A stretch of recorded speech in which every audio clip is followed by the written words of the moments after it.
മതങ്ങളെയും മതപുരോഹിതരെയും മതസ്ഥരെയും പച്ചയായി അവഹേളിക്കുന്ന നേതാവും അണികളും. മുഖ്യമന്ത്രി പിണറായി വിജയൻ പണ്ട് ഒരു പുരോഹിതനെ നികൃഷ്ട ജീവി എന്ന് വിളിച്ചു, നിലവിൽ വിവരദോഷി എന്ന് വിളിച്ചു. ഒപ്പം അണികളോ റജി ലൂക്കോസ് എന്ന് പറയുന്ന ഒരു CPM-ന്റെ സഹയാത്രികൻ എന്ന് അവർ തന്നെ പരിചയപ്പെടുത്തുന്ന, അതെ, ക്രിസ്തുദേവനെ വളരെ മോശമായി ചിത്രീകരിച്ചുകൊണ്ട് സുരേഷ് ഗോപിയെ ക്രിസ്തുവായി ചിത്രീകരിച്ചുകൊണ്ടുള്ള ഒരു പിക്ചറാണ്. പക്ഷേ ക്രിസ്ത്യാനിയെ സംബന്ധിച്ചിടത്തോളം അത് വളരെ അവഹേളിക്കുന്നതിന് തുല്യമാണ് അല്ലെ. ഒരു ദൈവത്തെ, അവർ ആരാധിക്കുന്ന ദൈവത്തെ വളരെ വലിയ രീതിയിൽ തന്നെ മനോവിഷമം ഉണ്ടാക്കുന്ന ഇത്രയും വലിയൊരു തെമ്മാടിത്തരം, ഇതിനെ തെമ്മാടിത്തരം എന്നല്ലേ പറയുന്നത്. റെജി ലൂക്കോസ് ആരാണ് ഇയാൾ? തീർച്ചയായിട്ടും ആ വാക്ക് തന്നെ വേണം ഉപയോഗിക്കാൻ. അതായത് എല്ലാ മതവിഭാഗങ്ങളെയും ഒരേപോലെ കാണുന്ന സർക്കാരാണ്, അല്ലെങ്കിൽ ആശയമാണ് ഇടതുപക്ഷത്തിന് എന്നൊക്കെ ഘോരമായി വാദിക്കുന്ന സർക്കാരാണിത്. പക്ഷേ ഈ അടിപതർ നിൽക്കുന്ന സമയത്തും ഈ പറഞ്ഞതുപോലെ ധാർഷ്ട്യത്തിനും ധിക്കാരത്തിനും തെല്ലും കുറവില്ല എന്നുള്ളതിൻ്റെ അടുത്ത ഉദാഹരണം തന്നെയാണ് ഒരു ക്രിസ്തീയ പുരോഹിതനെ, അതായത് ആ ഒരു മതവിഭാഗത്തെ പ്രതിനിധീകരിക്കുന്ന ഒരു വ്യക്തിയെ അടച്ചാക്ഷേപിക്കുകയാണ്. പ്രധാനപ്പെട്ട കാര്യം, അദ്ദേഹം ഫേസ്ബുക്കിൽ കുറിച്ച ഒരു വാചകവും തെറ്റല്ല, കള്ളമല്ല എന്നുള്ളതാണ്. ഒരു കമ്മ്യൂണിസ്റ്റുകാരൻ പോലും ഈ ഘട്ടത്തിൽ പറയും SFIയുടെ ഉൾപ്പെടെയുള്ള അതിക്രമങ്ങൾ അല്ലെങ്കിൽ ഈ പാർട്ടി കാണിക്കുന്ന അക്രമങ്ങളൊക്കെ തന്നെയാണ് ഈ തെരഞ്ഞെടുപ്പിലെ പരാജയത്തിന് കാരണം. അത് തന്നെയാണ് അച്ഛനും ഫേസ്ബുക്കിൽ കുറിച്ചത്. അത്തരത്തിൽ വിമർശിക്കുന്നത് ആരായാലും അവരുടെ വായടപ്പിക്കുന്ന രീതിയിൽ അങ്ങേയറ്റം മോശമായ പരാമർശങ്ങൾ ഉപയോഗിക്കുന്ന ഒരു മുഖ്യമന്ത്രി, അതായത് ഗീവർഗീസ് മാർ കുറിലോസ് എന്ന് പറയുന്ന യാക്കോബ സഭയുടെ ഒരു പ്രതിനിധി അല്ലെ, ഒരു പുരോഹിതനെ ഇപ്പോൾ പറയുന്നത് വിവരദോഷി എന്നാണ് നമ്മുടെ മുഖ്യമന്ത്രി പിണറായി വിജയൻ പറഞ്ഞത്. ഇതിനു മുൻപ് നികൃഷ്ട ജീവി എന്ന ഒരു പുരോഹിതനെ പിണറായി വിജയൻ പറഞ്ഞിരുന്നു. അത് പിണറായി 2 ആയിരുന്നു, ഇപ്പൊ അത് റിലോഡഡ് ആണ്. ക്ഷമിക്കണം, പിണറായി 1 ആയിരുന്നു, അതിപ്പോ റിലോഡഡ് ആണ്. പിണറായി 2 വിവരദോഷി എന്നാണ് പുരോഹിതരെ പറയുന്നത്. എന്തിനാണ് ഈ മത അവഹേളനം? അല്ലെങ്കിൽ ഇത്രത്തോളം തോറ്റു തുന്നമ്പാടി നിൽക്കുന്ന അല്ലെ ഈ ഒരു മാർ കുറിലോസ് എന്ന് പറയുന്ന പുരോഹിതൻ മറ്റൊരു അർത്ഥത്തിൽ പറഞ്ഞാൽ എപ്പോഴും CPM-നോടൊപ്പം നടന്ന ഒരു വ്യക്തിയായിരുന്നു. ഇലക്ഷന്റെ സമയത്ത് പോലും അദ്ദേഹത്തിന്റെ പ്രതികരണങ്ങൾ മാധ്യമങ്ങൾ തേടിയപ്പോൾ അദ്ദേഹം കുറച്ച് സങ്കടം കൊണ്ട് തന്നെ പറയുകയാണ്, അതായത് 4 സീറ്റെങ്കിലും കിട്ടുമെന്ന് പ്രതീക്ഷിച്ചിരുന്നു. അത്തരത്തിൽ കമ്മ്യൂണിസ്റ്റ് ആശയങ്ങൾ സഭയ്ക്കകത്ത് തന്നെ ഇടത് സഹയാത്രികൻ എന്നുള്ള ലേബലുള്ള അച്ഛൻ തന്നെയാണ്.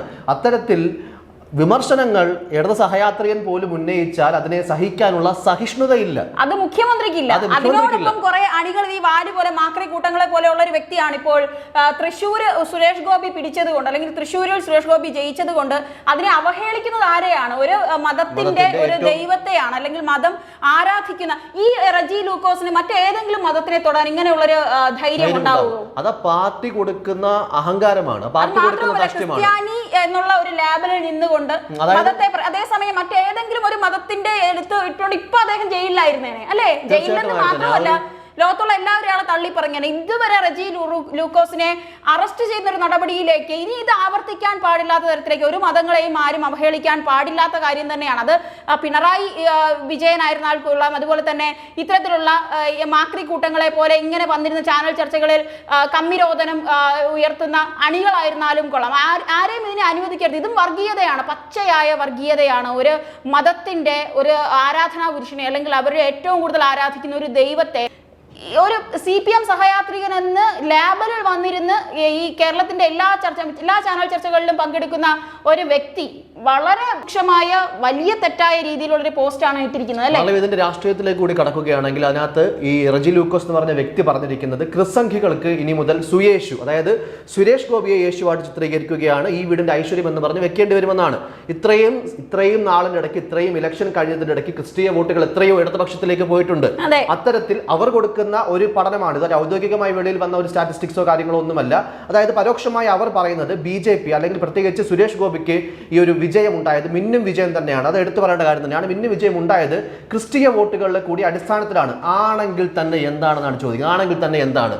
അതിന് ഇങ്ങനത്തുള്ള ഒരു അവഹേളനം ഒരു രീതിയിലും അംഗീകരിക്കാൻ കഴിയുന്നതല്ല. ഒരു കാലത്തും വിമർശനങ്ങളെ അംഗീകരിക്കാനോ ഒരു തെല്ല് പോലും അതിനെ മനസ്സിലേക്ക് എടുക്കുവാനോ കഴിയാത്ത അത്ര ഇടുങ്ങിയ ചിന്താഗതിയുള്ള ഒരു മുഖ്യമന്ത്രി ഇന്നേ വരെ കേരളത്തിൽ ഉണ്ടായിട്ടില്ല എന്നുള്ളത് വാസ്തവം. അതിനെ പിന്തുടർന്നാണ്, ആ ധൈര്യമാണ് മുഖ്യമന്ത്രി ഇത്തരത്തിലൊക്കെ പ്രത്യക്ഷത്തിൽ തന്നെ പറയുന്ന പരസ്യമായുള്ള പ്രസ്താവനകൾ അണികളിൽ കൊടുക്കുന്ന ഒരു ഊർജ്ജമാണ്. ഈ എന്തും പറയാം, എന്തും ചെയ്യും, ഇവിടെ ആരും ഒന്നും ചെയ്യില്ല എന്നുള്ളൊരു തലത്തിൽ തലത്തിലേക്കൊക്കെ വരുന്നത് മറ്റേതെങ്കിലും ഒരു പാർട്ടിക്കാരൻ മറ്റേതെങ്കിലും ഒരു തരത്തിൽ ഏതെങ്കിലും ഒരു മതസ്ഥരെയോ അല്ലെങ്കിൽ അവഹേളിത്രയോ നമ്മൾ വാർത്തകളൊക്കെ ഇവിടെ ഘോരം വലിയ രീതിയിലൊക്കെ ചർച്ച ചെയ്യപ്പെട്ടതാണ്. അവരെപ്പോഴേ അറസ്റ്റ് ചെയ്ത് ജയിലിലിട്ടേനെ. ഇദ്ദേഹം ഇപ്പൊ പോസ്റ്റ് മുക്കി ഓടിയിട്ടുണ്ടെന്ന് തോന്നുന്നു അല്ലേ? പോസ്റ്റ് മുക്കിയിട്ടും നിലപാടിൽ മാറ്റം വരുത്താനായിട്ട് തയ്യാറായിട്ടില്ല.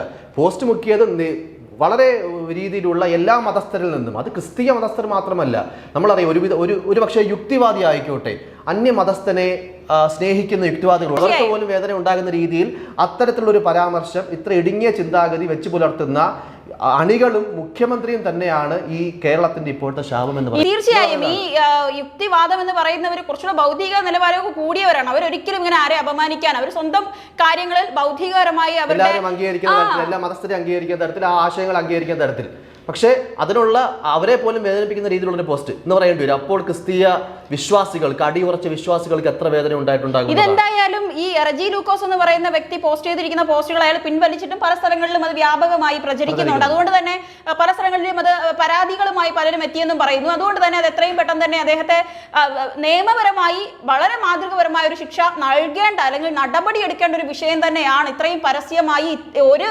കൂസലുമില്ലാതെ വന്ന ഒരു എന്താണ് ഒരു ആരാധിക്കുന്ന ഒരു ദൈവത്തെ അപമാനിക്കുക എന്നുള്ളത്. ഇതിനു മുൻപും പല ഇത്തരത്തിലുള്ള പ്രസ്താവനകൾക്കെതിരെയൊക്കെ നടപടി എടുത്തിട്ടുള്ള ഒരു നാടും രാജ്യവും സംസ്ഥാനവും ഒക്കെയാണ് നമ്മുടെ.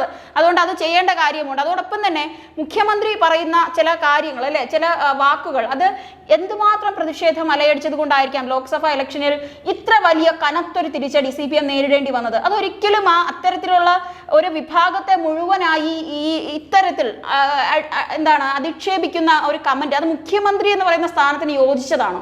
അതിനുമപ്പുറം ഈ ഒരു കമ്മ്യൂണിസ്റ്റ് ആശയങ്ങളുടെ അടിസ്ഥാനപരമായ തത്വങ്ങളെ തന്നെ തള്ളി പറയുകയില്ല, അതിനെ തന്നെ തകിടം മറിക്കുകയില്ല ഒരു മുഖ്യമന്ത്രി, ഒരു കമ്മ്യൂണിസ്റ്റ് മന്ത്രിസഭയുടെ തലവനായിട്ടുള്ള ഒരു മുഖ്യമന്ത്രി എന്നുള്ളതാണ്. VD സതീശനടക്കം വളരെ ശക്തമായ ഭാഷയിൽ പ്രതികരിച്ചു കഴിഞ്ഞ് വിവരദോഷി അല്ലെങ്കിൽ ഇങ്ങനത്തുള്ള നെറികെട്ടവൻ, ഇങ്ങനത്തുള്ള രീതിയിലുള്ള പദപ്രയോഗങ്ങളാണ് നിഘണ്ടുവിലേക്ക് ഒരു മുഖ്യമന്ത്രി നൽകിയിരിക്കുന്നത് എന്നുള്ള കാര്യങ്ങളാണ് VD സതീശനടക്കം പറഞ്ഞത്. എന്തായാലും ഈ ഒരു ഘട്ടത്തിൽ എടുത്തു പറയേണ്ട മറ്റൊരു കാര്യമുണ്ട്. ഇത്ര അടിപതറി നിൽക്കുന്ന സമയത്തും ഒന്നും മനസ്സിലാക്കിയിട്ടില്ല മുഖ്യമന്ത്രി. ഇപ്പോഴും അദ്ദേഹത്തിന് നേരം വെളുത്തിട്ടില്ല എന്നുള്ളതാണ്. ഒരു രീതിയിലും ധാർഷ്ട്യത്തിന് തെല്ലും കുറവില്ല, അല്ലെങ്കിൽ വിമർശനത്തിന് ഒരു രീതിയിലും ഇനിയും അംഗീകരിക്കില്ല. ഇങ്ങനെ തന്നെ ഞാൻ മുന്നോട്ട് പോകും, അല്ലെങ്കിൽ ഞാൻ ഭരിക്കുന്ന പാർട്ടി ഉൾപ്പെടെ ഈ രീതിയിൽ തന്നെ മുന്നോട്ട് പോകണം എന്നൊരു പരോക്ഷമായ സന്ദേശം കൂടിയാണ് കൊടുക്കുന്നത്. തീർച്ചയായും. എന്തായാലും റെജി ലൂക്കോസ് എന്ന CPMന്റെ സഹയാത്രികർ എന്ന് അവർ പൊക്കിക്കൊണ്ട് നടക്കുന്ന ആ വ്യക്തിയും അതോടൊപ്പം തന്നെ നമ്മുടെ കേരളത്തിന്റെ മുഖ്യമന്ത്രി എന്ന് നമുക്ക് അഭിമാനിക്കേണ്ട ഒരു വ്യക്തിയാണ് ശ്രീ പിണറായി വിജയൻ. പക്ഷേ ഇത്തരത്തിലുള്ള പ്രസ്താവനകൾ അത് എത്രത്തോളം CPMനെ എതിരായി ഭവിക്കുന്നു, അതുപോലെ തന്നെ ഇത്തരത്തിലുള്ള എന്താണ് ഇവരുടെ മുഖമായി ചില ചാനലിലെങ്കിലും പ്രത്യക്ഷപ്പെടുന്ന വ്യക്തികൾ ചെയ്യുന്ന നിലപാടിനെ CPM തള്ളിപ്പറയേണ്ട ആവശ്യകതയുണ്ട്. ഇദ്ദേഹത്തിനെതിരെ മാതൃകാപരമായ ശിക്ഷാ നടപടി സ്വീകരിക്കേണ്ട ആവശ്യകത. തീർച്ചയായിട്ടും അത് തിരുത്തേണ്ട ഘട്ടത്തിലേക്ക് പാർട്ടി എത്തുകയാണെങ്കിൽ, അല്ലെങ്കിൽ അത് മോശമായി പോയി, അത് ചെയ്യാൻ പാടില്ലായിരുന്നു എന്ന് മുഖ്യമന്ത്രിയുടെ ഭാഗത്തു നിന്ന് ഒരു പരാമർശം ഉണ്ടാകട്ടെ എന്ന് തന്നെയാണ് നമ്മളും ആഗ്രഹിക്കുന്നത്. കാരണം അത്തരത്തിലുള്ള പരാമർശങ്ങൾ തന്നെയാണ് മാതൃകയാക്കേണ്ടത്.